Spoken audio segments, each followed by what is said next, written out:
Also ich will jetzt nicht aussehen wie eine Anfängerin, auch wenn ich eine Alpenanfängerin bin. Hätte ich gewusst, dass das so anstrengend ist. Ist doch schön. Wir machen hier Urlaub. Die grün-blautöne, die mischen sich da drin. Das lädt doch nur eins im Bein. Super!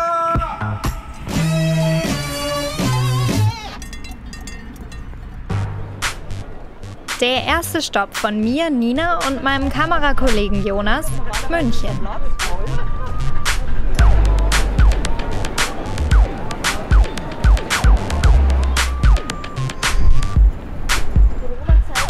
Wir sind mit Gästeführerin Franzi verabredet. Unser Ziel, der Viktualienmarkt. Hier treffen sich Einheimische und Touristen zum Einkaufen und Schlemmen.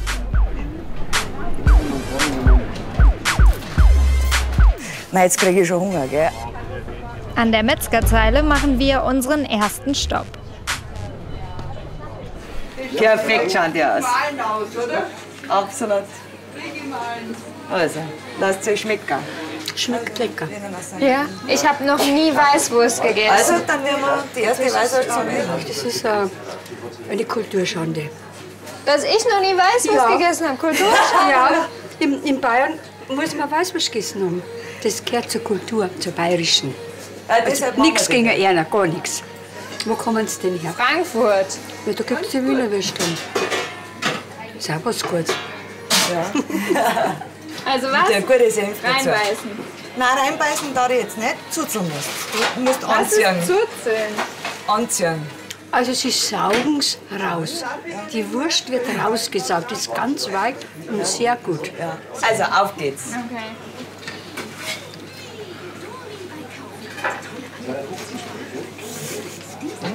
Ich bin dann doch eher der Messer- und Gabeltyp. Es schmeckt auch ohne zu zurzeln. Findet Kameramann Jonas auch. Und der süße Senf. Neben traditionell bayerisch kann der Viktualienmarkt aber auch hip.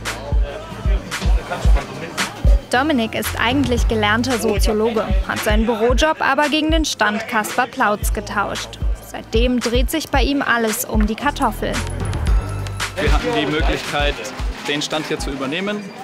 Und am Viktualienmarkt ist es so, dass die Stände eine feste Zuweisung haben. Heißt, an dem Stand muss das gemacht werden, was davor gemacht wurde. Und es ist jetzt eher ein Produkt, das spricht irgendwie alle Generationen an, ist nicht zu hip, ist aber auch irgendwie, kommt gerade raus aus diesem altbackenen, wird wieder, ist ja ein schönes, gesundes Produkt.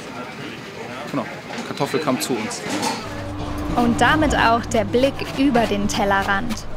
Ihr seid aus Hessen, wir haben die grüne Soße. Es sind unfassbar viele Exil-Frankfurter in München, haben wir dadurch festgestellt. Das kenne ich von zu Hause. Finde ich super, will ich probieren. Es ist natürlich unsere Interpretation. Wir würden uns nie so weit aus dem Fenster lehnen und sagen, es ist Frankfurter grüne Soße. Kannst du die 7 Kräuter der grünen Soße aufzählen, spontan? Also bei uns wechseln sie. Also ich schätze, in Frankfurt ist es auch so. Würde ich behaupten. Bei uns kommt Schnittlauch rein, der wird in Frankfurt, glaube ich, außen vor gelassen. Soweit ich weiß. Petersilie, Kerbel, Pimpinelle, Borretsch. Ja, das ist jetzt fies, gell? Eigentlich weiß ich es ja. Keine Sorge, Dominik, uns schmeckt die Münchner grüne Soße richtig gut. Mit ihrem vegetarischen Angebot haben Dominik und sein Team eine Marktlücke entdeckt und sich einen Traum erfüllt. Ich glaube, einen schöneren Arbeitsplatz werden wir nicht mehr bekommen im Leben. So würde ich es finden. Und es soll jetzt nicht zu romantisch. Klingen, es ist eher, dass wir selber immer wieder überrascht sind. Der Viktualienmarkt, ein Ort zum Entdecken und Genießen. Staunen kann man dann an der Eisbachwelle im Englischen Garten. Auch wenn es regnet, hier wird gesurft. Auf keiner Meereswelle der Welt ist man so nah dran, auch wenn die Brücke zurzeit für Zuschauer gesperrt ist und man den Corona-Abstand einhalten muss. Hunderte Kilometer vom Meer entfernt und sogar Tausende von seiner Heimat Costa Rica ist er hier, John Lizano.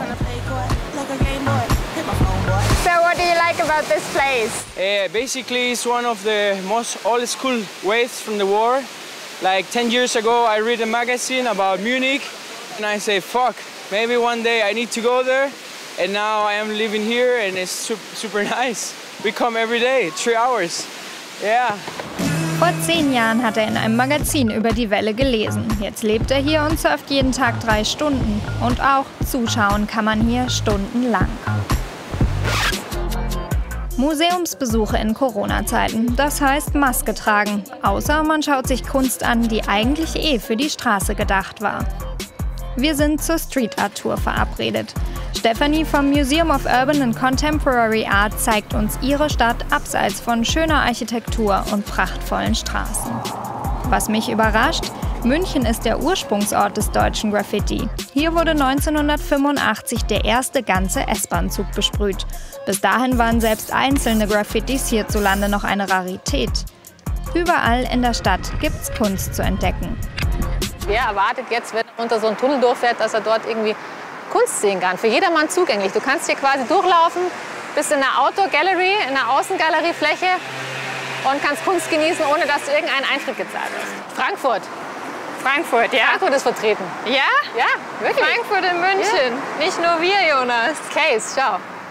Den solltet ihr eventuell auch mal bei euch suchen.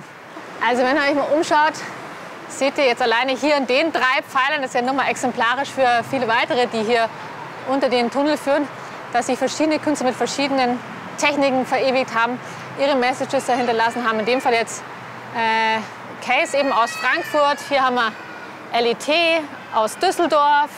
Da gegenüber Herakut, ein Künstlerduo. Und das Schöne ist natürlich, jeder hat irgendwo seinen Platz, ja, seine Leinwand sozusagen gefunden an seiner Säule.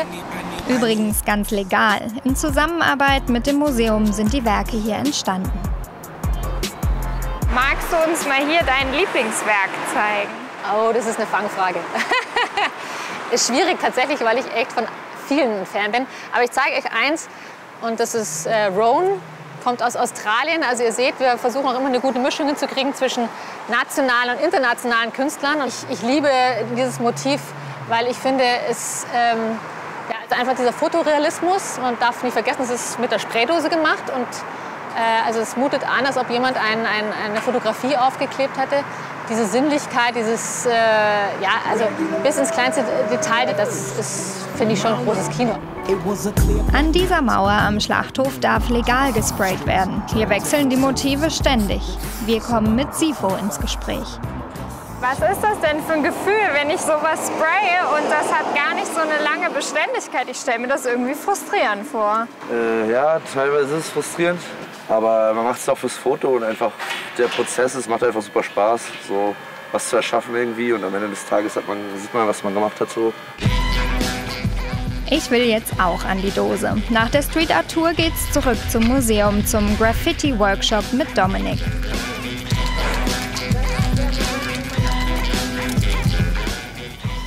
Ich dachte ja, wir stellen uns jetzt an eine Wand und sprühen los. Ja, erst in 5 Minuten. Wir machen heute Stencils. Also das heißt, wir machen Schablonen, wie wir das von bekannten Street Art Künstlern wie Banksy kennen. Die erste Übung, die Schablone ausschneiden, erinnert mich ein bisschen an Kunstunterricht. Sie hat Talent. Ja, jeder hat Talent irgendwie. Beziehungsweise auch wenn sie kein Talent hat, dann kriegt sie trotzdem was Schönes hin. Ich hab's falsch gemacht.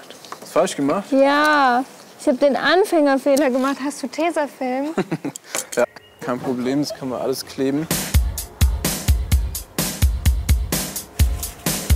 Genau, und die Warnsprayer hatten auch schon vor der Corona-Krise Atemschutzmasken auf. Und die Farbe. Mein erstes Stencil nimmt jetzt Form an.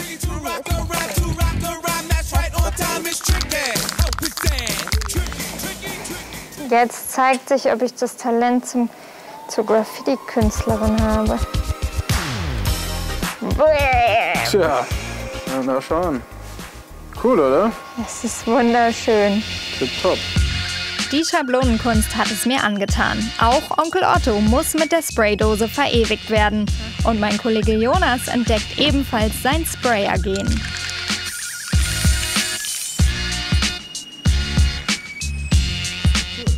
Das stellen wir jetzt einfach ins Museum rein. Und dann tun wir so, als wäre das ein Ausstellungsstück. Na dann los. Wir erweitern unsere Onkel Otto-Serie noch ein wenig. Und keine Sorge, wir haben unsere Kunstwerke natürlich alle wieder mitgenommen. Statt im Biergarten lassen wir den Abend in der alten Utting ausklingen. Der Ausflugsdampfer schipperte früher über den Ammersee. Jetzt liegt er auf einer Eisenbahnbrücke in München. Hier gibt es verschiedene Essensstände und man kommt automatisch in Urlaubsstimmung.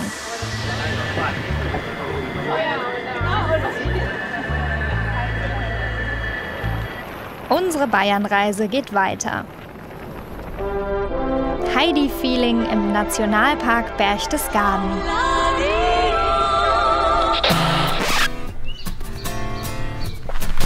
Wandern ist ja in Corona-Zeiten sowas wie Volkssport geworden und Profis erkennen Alpenanfängerinnen wie mich sofort.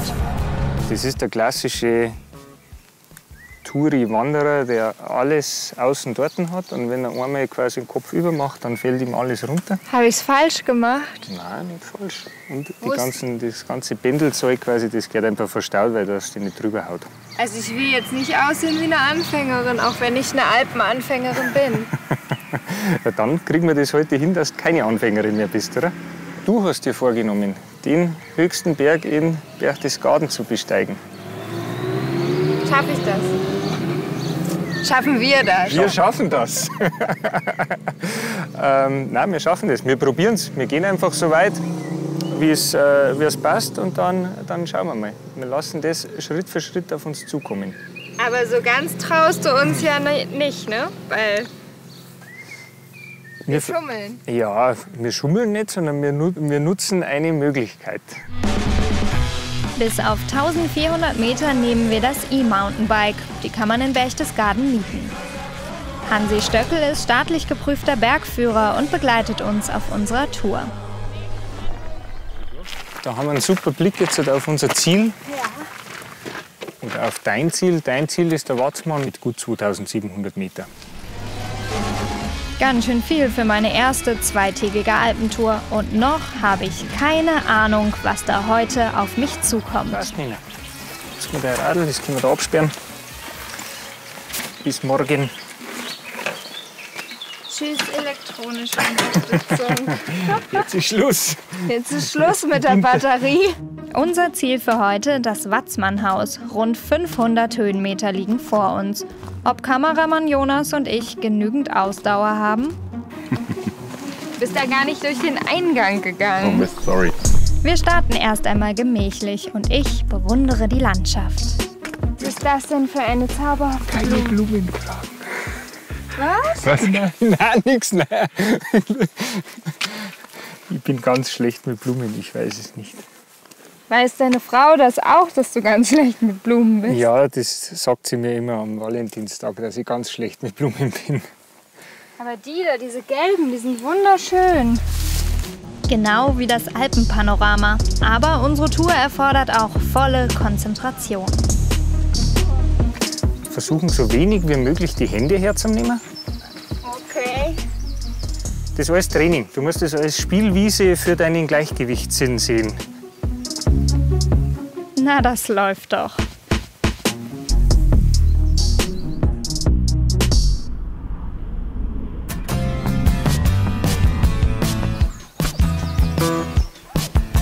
Wenn wir jetzt bei jeder Blume anhalten, dann dauert es noch ein bisschen. Dauert es länger. Jetzt mag aber ich von dir auch mal was wissen. Was ist denn das für Fels? Felsart? Ich weiß von Felsarten so viel wie du von Blumen. Okay, ausgeglichen. Das ist Kalk. Kalk. Das ist Kalk und es hat eine total coole Struktur, wenn du drüber fährst. Super rau und auch diese ganzen rauen Kanten da, das sind so vom Wasser ausgewaschen ist. Das sind so Wasserrinnen. Und gut als Ort für die Blumen. Gut als Ort für die Blumen. Also bleib ich bei meinem Fels und du bei deinen Blumen. So sieht's aus. Wir können uns ja gegenseitig was beibringen. Das hier, Hansi, das vergisst man nicht. Danke. Bitte. Ja, das ist jetzt schon die anspruchsvollere Kategorie von den Bergwegen. Schwarz. Ist das schon schwarz? Das ist schwarz. Und schwarz ist quasi der Todesgang, oder was? Nein. Schwarz bedeutet einfach, dass du nicht abstürzen darfst, weil wenn es dich dort runterhaut, dann tust du dich erheblich verletzen. Also lieber zwischendurch pausieren und die Kräfte einteilen. Das fällt bei dieser Aussicht aber auch nicht schwer. Von einem Bergsteigermagazin wurde der Watzmann schon zum schönsten Berg der Welt gekürt.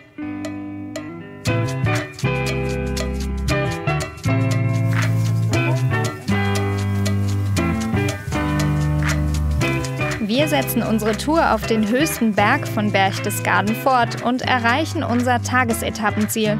Zumindest glaube ich das. So. Nina, sau gut. Wir sind da, Watzmannhaus. Brotzeit. Brotzeit. Essen, sitzen.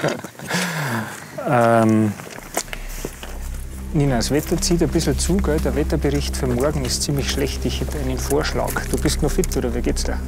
Ich brauche auf jeden Fall eine Pause und was zu essen. Das machen wir. Aber ich würde vorschlagen, wir haben ziemlich gut in der Zeit jetzt, dass wir den Gipfel heute noch machen. Weil morgen schaut es jetzt ziemlich schlecht aus. Also heute alles komplett auf dem Gipfel. Alles komplett und dann lange ausruhen, gemütlich frühstücken und nicht früh wieder absteigen. Gut. Machen wir das. Machen wir. Aber erstmal eine richtige Pause auf dem Watzmannhaus auf 1930 Metern mit einer ordentlichen Portion Kaiserschmarrn, damit wir die rund 3 Stunden anspruchsvollen Aufstieg auch schaffen. Ich bin glücklich. Und noch glücklicher bin ich, dass ich nicht alles aus meinem Rucksack auf den Gipfel schleppen muss.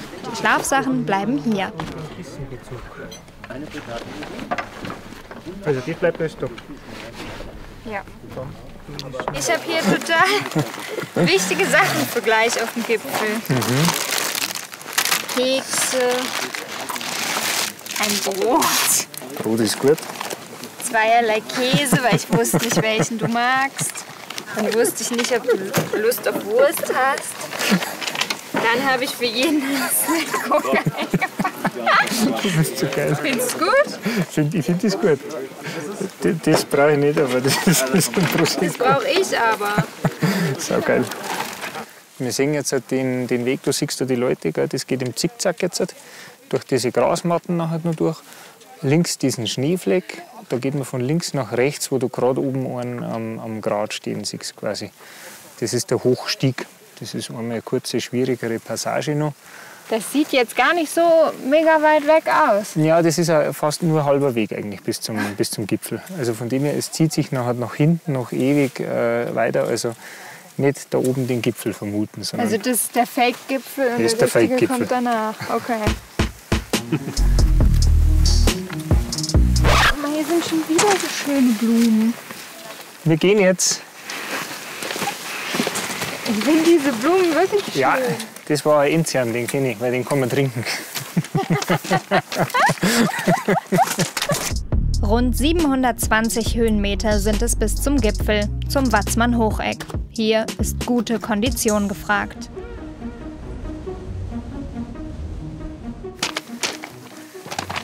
Hast du deinen Tritt gefunden? Ja, ich habe meinen Tritt gefunden.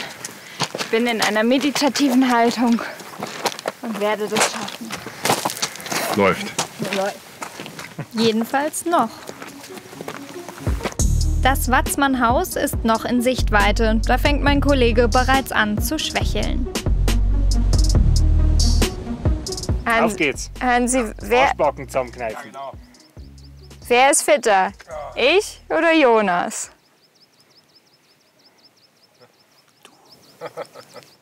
Wer hat diese Tour eigentlich noch mal vorgeschlagen? Hätte ich gewusst, dass das so anstrengend ist. Aber es ist halt, die Kamera ist doch so schlimm. Da musst du selber lachen, oder? Ja. Da, auf geht's. Oh Mann. Zack, zack. Der Aufstieg wird immer anspruchsvoller. Das Hocheck ist zwar der am einfachsten ersteigbare von insgesamt 3 Watzmann-Gipfeln, aber Trittsicherheit und Schwindelfreiheit sind Voraussetzung. Bei Wetterumstürzen sind Schneefälle auch im Sommer möglich und das ist dann nicht mehr so idyllisch wie unsere kleine Schneeballschlacht hier.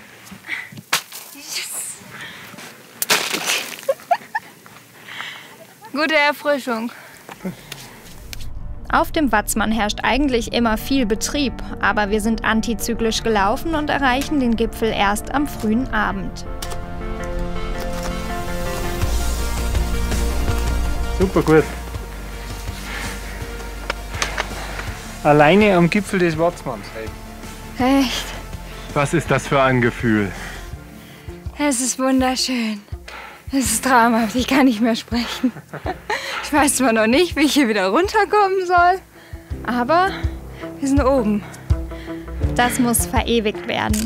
Wir sind froh, dass wir einen Bergführer für diese anspruchsvolle Tour dabei hatten, denn viele Wanderer überschätzen ihre Ausdauer und es kommt immer wieder zu Rettungseinsätzen im Nationalpark. Wir sammeln jetzt erstmal neue Kraft und feiern meine erste Gipfelbesteigung.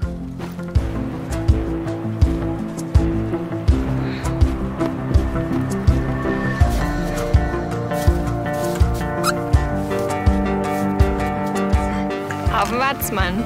Prost. Auf den Watzmann. Auf den Watzmann. Was habt ihr da eigentlich drin? Ich glaube Haselnuss. Rund 3 Stunden haben wir für den Aufstieg gebraucht. Unsere Brotzeit haben wir uns also echt verdient. Der Abstieg fordert uns dann ganz schön was ab und wir müssen immer wieder auf Jonas warten.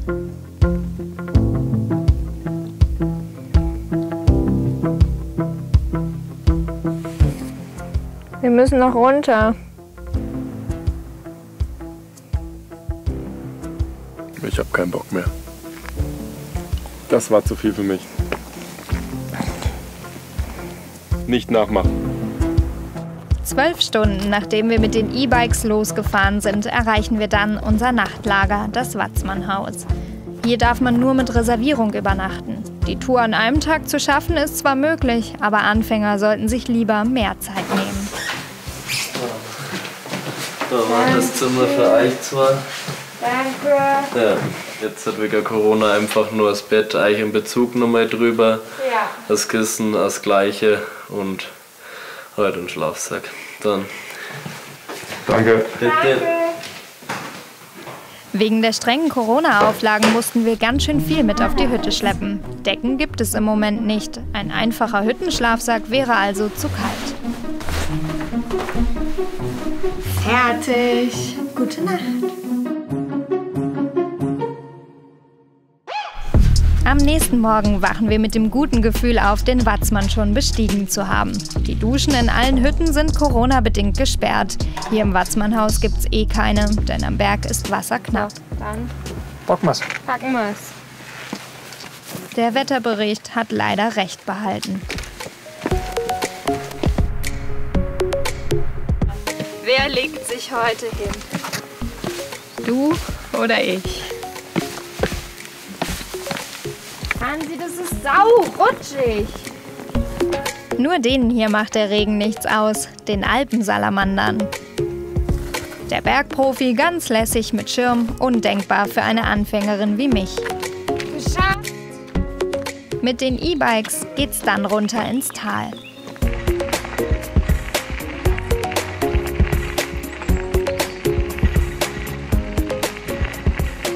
Am nächsten Tag Regen auf dem Weg ins Allgäu. Unser Ziel? Der wohl romantischste und kitschigste Sehnsuchtsort Deutschlands, Schloss Neuschwanstein. Hier soll sich schon Walt Disney die Inspiration für das Schloss im Film Cinderella geholt haben. Übrigens der erste Film, den ich jemals im Kino gesehen habe. Wird auch dein Traum wahr gerade? Das habe ich mir schon immer gewünscht. Neuschwanstein im grauen Regen. Aber ist gut für die Natur. Auch wenn wir kein Postkarten-Idylle-Wetter haben, Erinnerungsfotos müssen sein. Katharina und Jens aus Essen sind zum ersten Mal hier. Also eigentlich wären wir jetzt in Portugal und haben uns jetzt fürs Allgäu entschieden, weil viele Freunde uns das empfohlen haben. Und also klar, so wollte man schon immer mal sehen, aber es war jetzt nicht mein größter Traum, mal hier zu sein. Aber ist auf jeden Fall schön und sehenswert. Mit bis zu 6.000 Besuchern am Tag ist Neuschwanstein eine der größten Touristenattraktionen in Bayern. Durch die Corona-Auflagen können im Moment nur 1.000 Personen am Tag ins Schloss. Die Führung also unbedingt vorab buchen. Wir wollen mit der Kutsche standesgemäß hoch aufs Schloss. Wie heißen denn die Pferde? Links und rechts. Hallo, rechts. Das ist der Nero und das ist der Bubi. Oh, Bubi. Für 7 € lassen wir uns von Kutscher Manfred nach oben bringen und outen uns direkt mal als Stadtkinder. So, jetzt haben wir eine Apfelpause.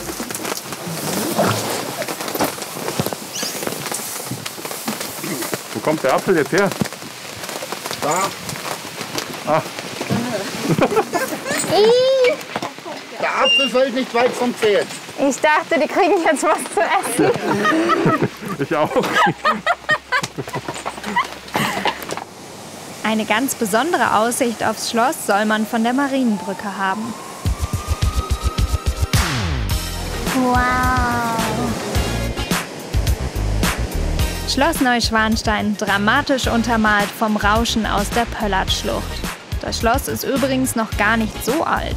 Vor etwa 150 Jahren begannen die Bauarbeiten. Die romantischen Träumereien von Ludwig II. Von Bayern in Stein gebracht. Die Idee einer Ritterburg, die eigentlich nie für die Öffentlichkeit gedacht war, denn der Märchenprinz war menschenscheu, was man von diesen Kühen nicht behaupten kann. Na du, machst du mir die Linse dreckig.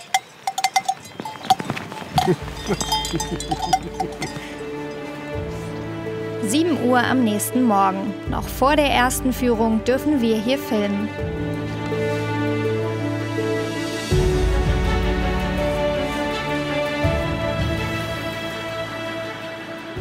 Das ist doch schon so ein Traum, der wahr wird. Alleine in Schloss Neuschwanstein. Für mich jedenfalls. Wir tauchen ein in die Welt von König Ludwig II. Er schuf sich in Neuschwanstein sein eigenes Reich mit Prunk und Protz. Während der Bauarbeiten ging ihm immer wieder das Geld aus. Sagen des Mittelalters schmücken die Wände, aber hinter der Mittelalterkulisse verbarg sich modernste Technik und höchster Komfort. Mit elektronischer Rufanlage für die Diener und Telefonanschlüssen auf mehreren Stockwerken. Sein Schlafzimmer prunkvoll. Mit originellem Wasserhahn. Zwischen Wohn- und Arbeitszimmer eine kleine Grotte. In der künstlichen Tropfsteinhöhle gab es ursprünglich sogar einen kleinen Wasserfall. Ja, Ludwig mochte es gerne extravagant und seine Märchenwelt inspirierte auch andere.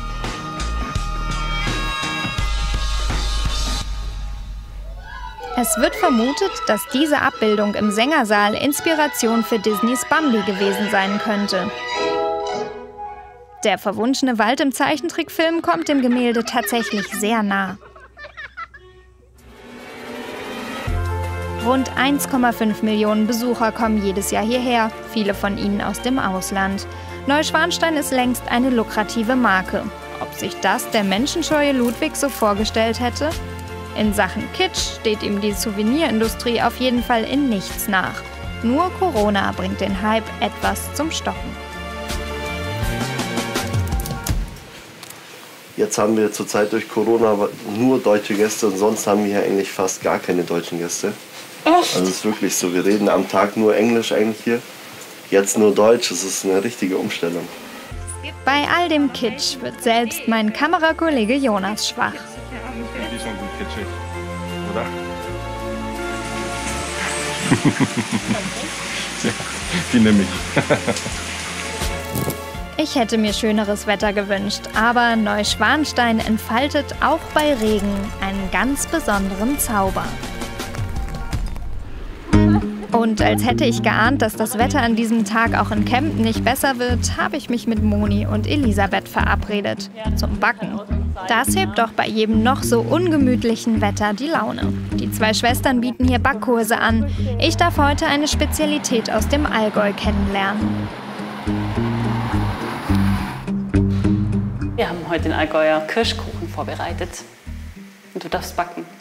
Was ist denn das Besondere am Allgäuer Kirschkuchen? Es ist einfach sehr lecker und saftig. Und wenn man so ein bisschen überlegt, was es im Allgäu überhaupt für typische Gebäcke gibt, muss man sehr, sehr lange auch suchen. Weil das Allgäu früher sehr arm war und da gab es eigentlich nicht so wie in Wien die Torten und so diese Kaffeekultur, sondern man hat eher eigentlich spärlich gebacken, viel Schmalzgebäck. Und irgendwann ist da dieser Allgäuer Kirschkuchen entstanden. Und ganz viel Liebe müssen wir jetzt reinbuttern. Dafür seid ihr dann da. Das wollten wir eigentlich dir überlassen. Ich soll die Liebe reinbuttern und ihr backt, okay. Ich denke, das machen wir jetzt gemeinsam. 1, 2, 3, 4. Los geht's mit dem Teig.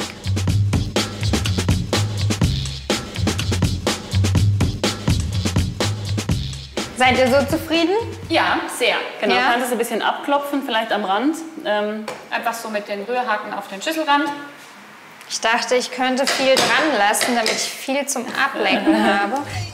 Und ich teile meinen Teig auch gerne mit allen anderen. Oh, oh.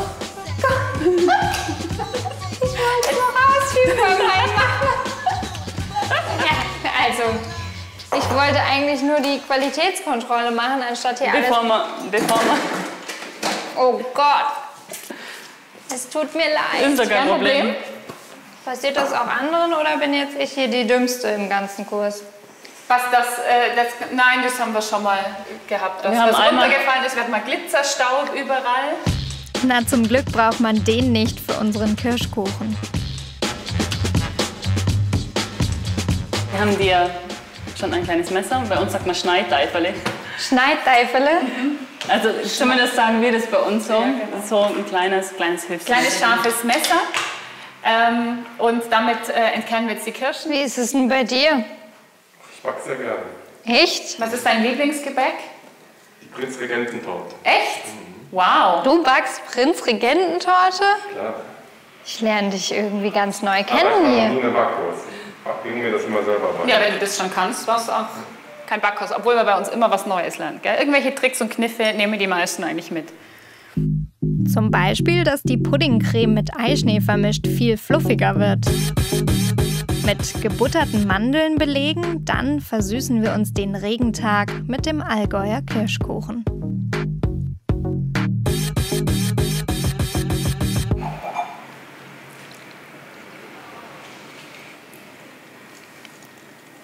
Der ist richtig lecker.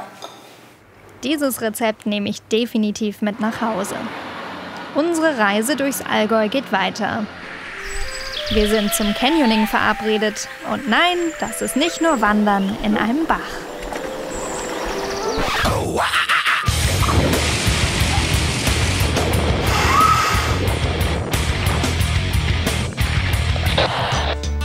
Bastian von den Canyonauten in Sonthofen stattet uns aus.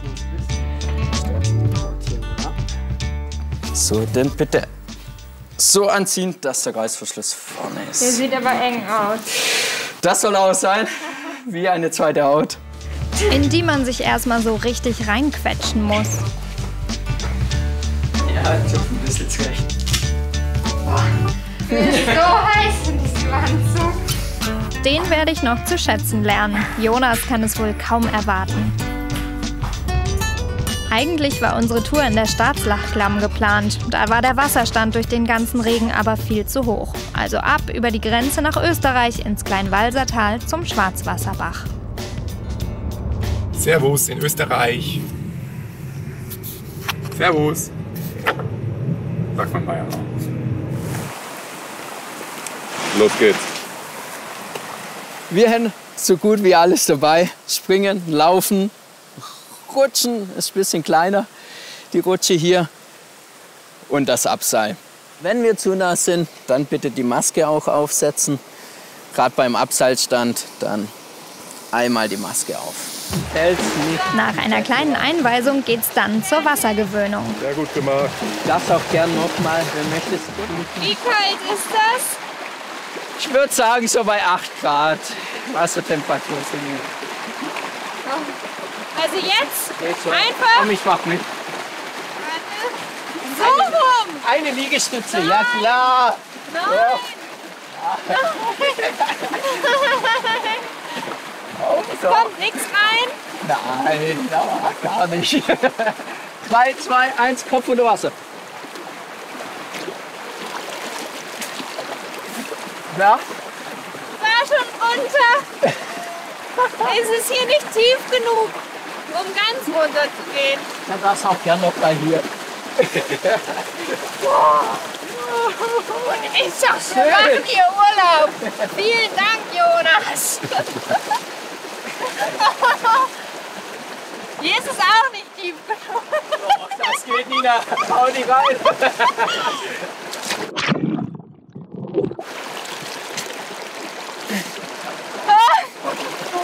Bisschen die Pfosten. Oh, schön. Oh Gott, das ist ja wie... Oh, ich hab einen Gehirnfrost. Jonas ist wohl ein bisschen abgehärteter.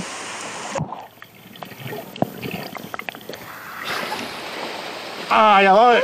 Da läuft's rein. Schön, oder? Wenn es das erste Mal den Rücken runterläuft. Herrlich. Guten Morgen. Ich glaube, da vorne geht's schon runter. Ja, ab jetzt bitte einhängen mit den Selbstsicherungen. Eine von oben, eine von unten. Hast du da mal runtergeguckt?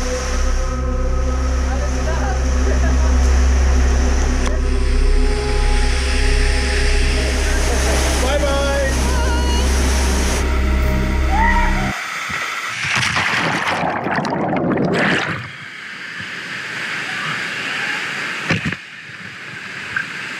Wie hoch ist es? Das sind so 8,5 Meter circa. Für mich sieht's eher nach gefühlt 15 Metern aus. Oh Gott! Machst du schon, geht schon. So. Ich kann nicht. Mir ist ganz schlecht.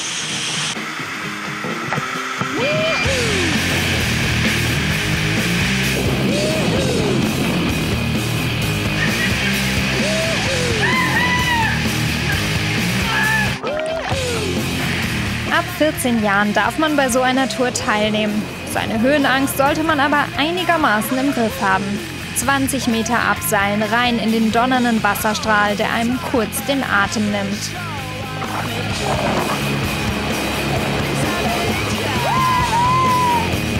Springen, duschen und rutschen. Wer den Adrenalinkick sucht, ist hier genau richtig.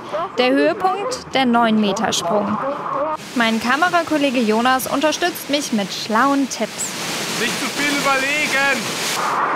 Ja, steh du mal hier oben. Mich verlässt kurzzeitig der Mut. Brauchst du nicht haben, geht schon.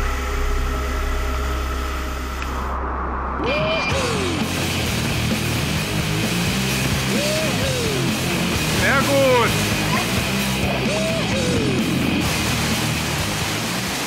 Man hat so Angst, dass man auf diesen Felsen da kracht, weil wenn man von oben runter guckt, siehst du halt noch diesen Felsen und du musst dich ja richtig abstoßen. Ja, und ich habe wieder viel zu lange gewartet, bis ich losgesprungen bin. Und dann war ich so nervös, dass ich auch noch, als ich eingetaucht bin, eingeatmet habe und alles in die Nase bekommen habe. Aber jetzt wüsstest du das. Ich bin fix und fertig. Ich hätte jetzt gerne einen Schnitzel. Und was sag ich nie? Pommes und Schnitzel. Zeig mal deine Hand.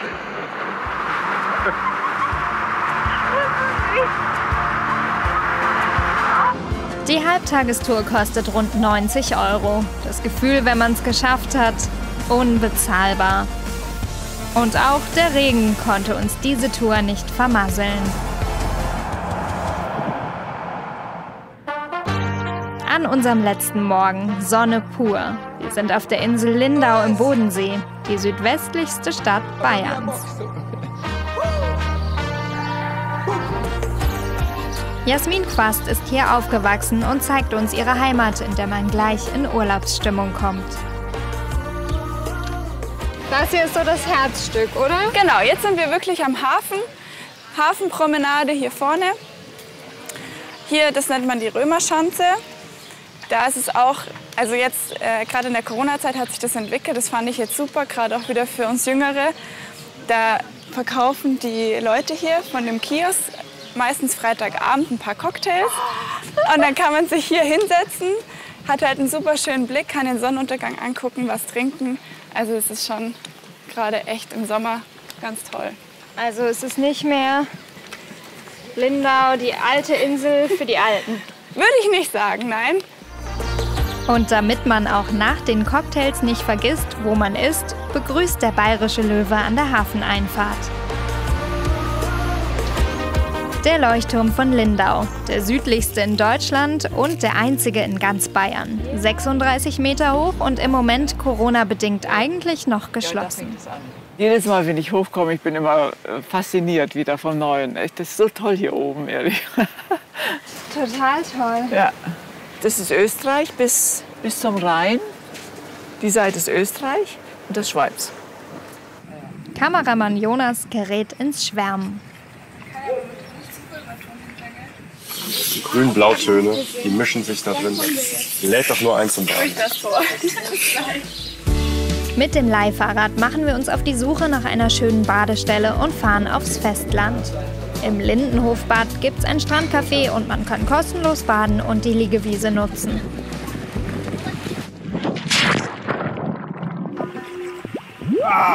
Wie war's? Super! Am frühen Abend sind wir mit Hanna zum Segelschnupperkurs verabredet. Ich soll das Boot gleich mal aus dem Hafen lenken. Puh, aber zum Glück läuft das gar nicht so schlecht. Ich halte das Boot auf Kurs, während Hanna die Segel setzt. Und lenkt den Motor mit. Okay, das wird aber nicht einfach jetzt. Das wird jetzt lustig. Sehr gut. So, und jetzt kriegst du noch eine super Aufgabe dazu. Noch eine? Yeah. Das Multitasking. Ja, schön das Boot im Wind halten. Wenn ich das Segel hochziehe, ziehst du mit. Ja! Juhu! Und Segel setzen. Ziehen, ziehen, ziehen.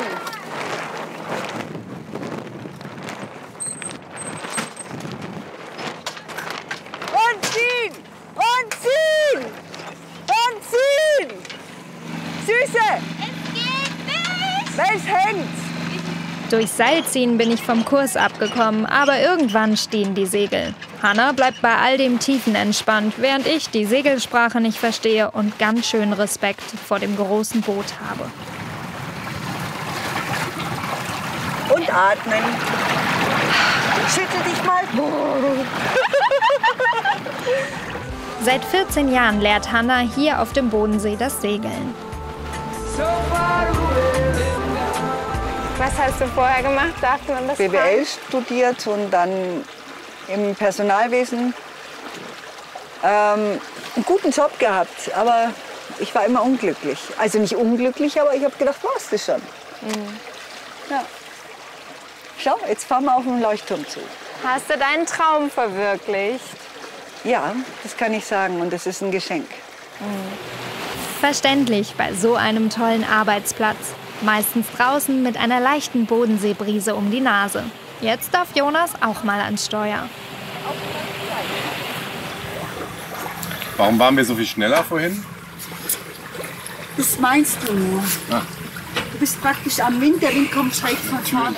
Wir waren so viel schneller, weil ich besser Aber wir sind gesegelt habe.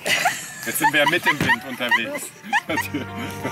Wir genießen unsere letzten Stunden auf dem Bodensee. Bayern hat uns an unsere Grenzen gebracht. Hätte ich gewusst, dass es so anstrengend ist. Bayern hat uns herausgefordert. Bayern hat uns verzaubert. Wow. Wir kommen auf jeden Fall wieder.